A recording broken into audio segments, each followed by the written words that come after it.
So here we are in another beautiful location. Honestly, if the day ended after that last shot, I would be totally fine with that. That was spectacular.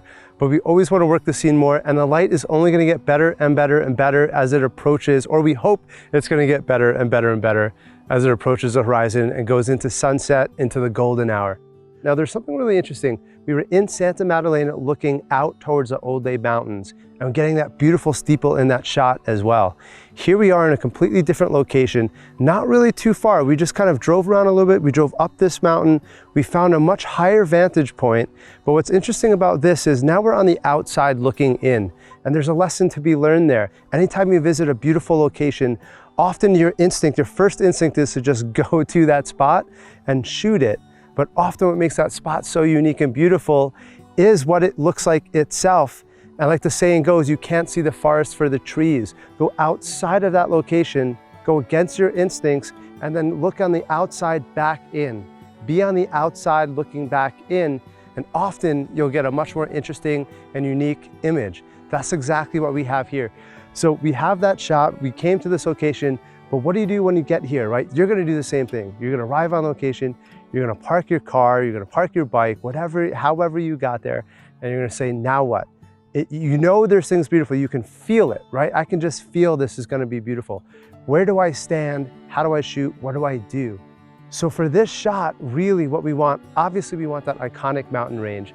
We want this absolutely stunning village. It's perfect for the middle ground shot, but we're missing a foreground, right? Now we're here in the fall and we want to take advantage of those bright, powerful colors. So what we want to do is include them in the foreground as much as possible. That's why I'm standing in this very specific spot. Let me show you what I'm talking about. Okay, so now I have this framed up. Look at this. There's the mountains in the top 3 squares, right? The top third of my frame. We have this village almost perfectly lined in the middle of my frame in those middle 3 squares. And then we have these gorgeous colors on the bottom 3. And just like that, right on time, the church itself is confirming that this is the best possible composition. So before we do anything else, before the light changes, before anything changes, I'm gonna take that photo. And I really like it.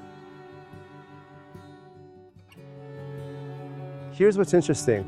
I stood in this specific spot. I could have stood anywhere in this field, right? Why did I stand here? Because there's just a little bit of a hill that goes down like this and comes back up on that right-hand side. Just that little bit, just that little detail with the sun off to my right is casting a shadow, letting us know that there's this like undulation, there's this rolling hill. That little shadow just gives a little bit more texture, right? Just a little bit. If I stood to the left or the right, that wasn't gonna work. So we have a little bit of this curve from this post of these fence in with the shadow. It just makes the foreground just a little bit more detail, a little bit more unique than if I was standing in any other spot. It almost sort of reminds me of the windows background, right? You have those rolling hills and those fields, and then the shadows are what define the contour of those hills. Same thing here, the sun being completely off to the right-hand side, side lighting everything is giving me the contour just enough to kind of carve out enough detail to make the foreground interesting.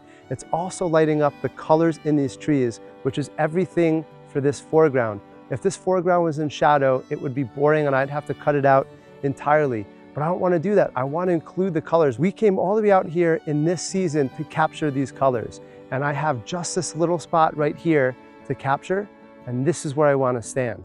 Now the other thing that works about this too is that that one pop of color, this one tree in the bottom right-hand corner, we have that contour right in front of it, which is going to make it stand out more, but it's the brightest part of that foreground. It's on the bottom right-hand side of that frame. Now when I go to my middle ground, where's my focal point there? It's in the left-hand side of the frame. It's just balancing the image a little bit better than if that pop of color was on the same side of that church, on the left-hand side. It would be a little bit unbalanced. So we can't always control those things, but we can control where we stand. If I stood all the way to the right, I would bring that foreground tree to the left and they would be aligned. Standing over here to the left a little bit more, I can control the relationship between all the elements in my scene, creating a little bit more balanced composition.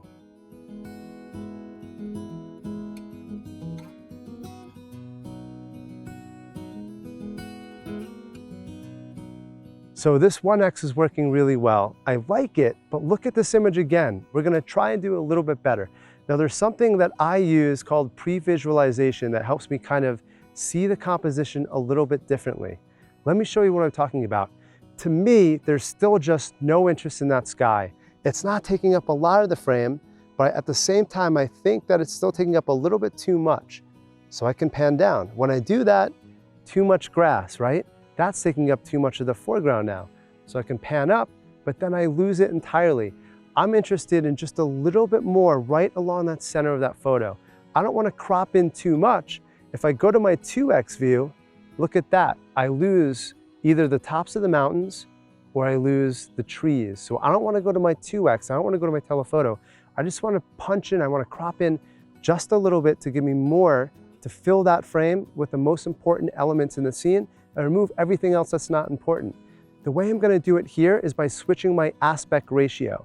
And all that means is the relationship in your frame from the height to the length. That's it. So by default, it's 4:3. It's almost square, and you can kind of see it in this frame right here.